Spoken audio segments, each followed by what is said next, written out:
So you found a home, you made an offer, and you're ready for the next steps. What does that all look like? Now, the home looking phase is more or less serious and a little bit more drawn out. I would say this home looking phase takes anywhere from a month to 12 months to complete. It's just up to you and the market and how the conditions are. The home buying phase is very short, and I would say usually it could take anywhere from a month at minimum to 2 months at maximum. It really just depends on how much negotiation goes back and forth between the buyer and the seller. So let's recap. You found a home, you might have a realtor, and you made an offer. Now you just need to wait and see if the offer is accepted or rejected. Now, just remember at this point, you should have already saved money, know your budget, and understand what your limits are. You can usually use a mortgage calculator for this, or you could have even gone through a pre qualification to allow you to really understand what your limits are in the other items. Once you make an offer, you unfortunately just sit and wait. It's not like you're buying an object from a store and you can just easily get an answer right there. Usually it's a couple days. Sometimes it's not. Sometimes it's even longer. Unfortunately, you just have to wait to know. For me and myself, I was rejected on the home that I'm in right now about 4 to 5 times. At first, we offered 20,000 below the asking price. Then we offered 15,000, then 10,000, and then the last offer that was accepted was about 2 to 3,000 under the asking price. Now I knew this was at the end of my range, and I didn't want to go any higher than that. But unfortunately, that was the price that the buyer accepted.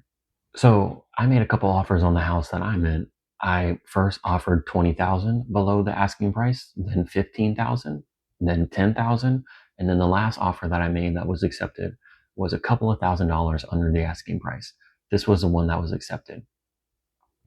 Now, using my story as an example, I made 4 offers on this house and then I got accepted. Now, depending on the market, you may or may not have time to make that many offers. From my experience, I knew that the house I was purchasing was not going to sell fast. I knew it was priced at the higher end of the range, and depending on the area and the condition of the house, I knew that most buyers were probably not looking for a house like this. There was a lot of work that needed to be done. Now, on the other side of that, I've seen homes go within a weekend. They were been sold. They were listed on Friday, probably got a bunch of offers at an open house on Saturday, and they were already pending by Monday. So that's about only 2 to 3 days on the market. You just kind of have to use your best judgment and ask yourself, do I think that this home is going to be sold fast or slow? And depending on that, that's probably how you make your offer. If you want to go right at the asking price, above the asking price, or below it. It really just depends on how fast you think that home is going to be sold. And the best way to understand how fast it will be sold is to understand the market, which you can do by keeping up with trends and using home buying apps to really identify how fast homes are being sold and for what price. Now, you've given your offer, and now, like I said, you just need to wait. Maybe you feel like you really want this home or you really don't. You need to kind of make that up in your mind because the seller is going to come back and say that they accept or reject your offer. And this is when you need to either offer more or to walk away. And that's up to you.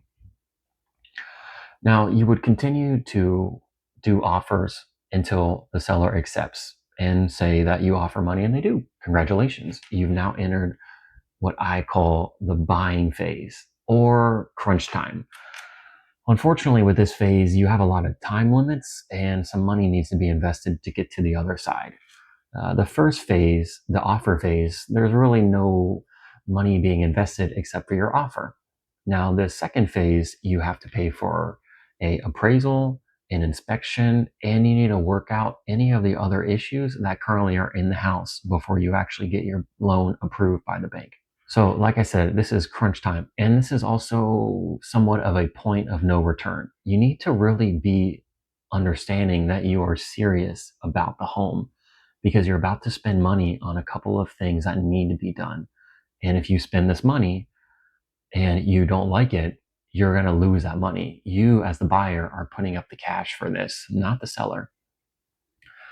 So the first thing that you need to do is hire an inspector. Now, depending on your area and how good of an inspector you buy, you could expect to pay anywhere from $100 to maybe $300 to $400. I know for the house I was in, I paid about $200 for an inspector, and he was recommended by my realtor. I believe the square footage of your home could also come into play here, and maybe how many codes your city has. When an inspector does, they're going to go through your house and they're going to look at everything and find out what's wrong with it. They're going to send you a report of all these items that's wrong with the home. It's kind of depressing because you really learn about all the things wrong with the home that you thought was perfect. For example, they're going to go in the attic. They're going to check on the insulation. They're going to look at the cooling. They're going to look at the AC, how old it is. They're going to look at your breaker, your plumbing, your landscaping, your structure overall, and really understand, should you buy this home or not? Another thing they do though is they find things that your house won't be insured for. What I mean by that is, say they look at your roof and find out that your roof is more than 10 years old. When the insurance company goes and looks at your inspector's report, they're going to find that your roof is old and they don't want to insure your home anymore. This can really hold you back from getting a mortgage, because if you are getting a mortgage, you need to have home insurance. If you don't have home insurance, you won't get a mortgage. So your inspector can play a vital role in really understanding what needs to be done before you get a mortgage. For example, in the house that I'm in right now, I had issues with plumbing, I had issues with my breaker, and I had a roof which was old. These three things all were items that would cause the home to be uninsured. And therefore, I had to solve them before signing and taking the home into my name. Now, to go on more about inspections and if homes are wrong, I'm going to make a whole nother video about that. And I'm going to link it somewhere around this page.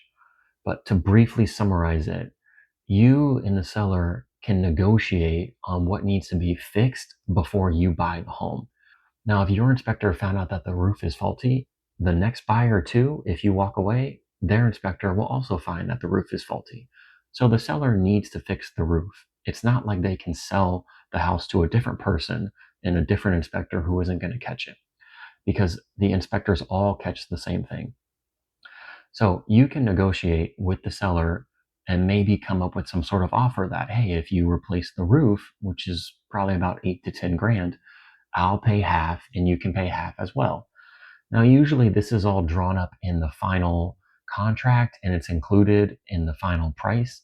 And that's how negotiations are made. You want to be very careful about paying upfront for things when to a home that you don't own, because the seller can walk away and take those repairs.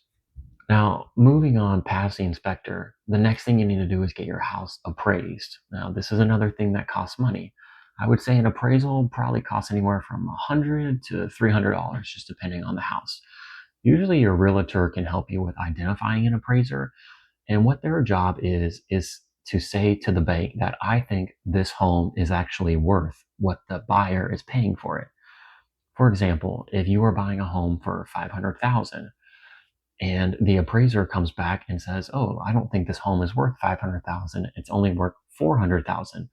The bank can reject your offer and say that we're not going to offer you a mortgage because the home is not worth the value that you're going to pay for it. It's like a bad investment. So that's what an appraiser does. They look at the home, they look at comparing home values next to it, and they give you a final price that allows the bank to feel comfortable giving you that money for the home. Pretty simple. Usually this part of the process is very hands off, and you just need to make sure that your home is actually worth what you're going to pay.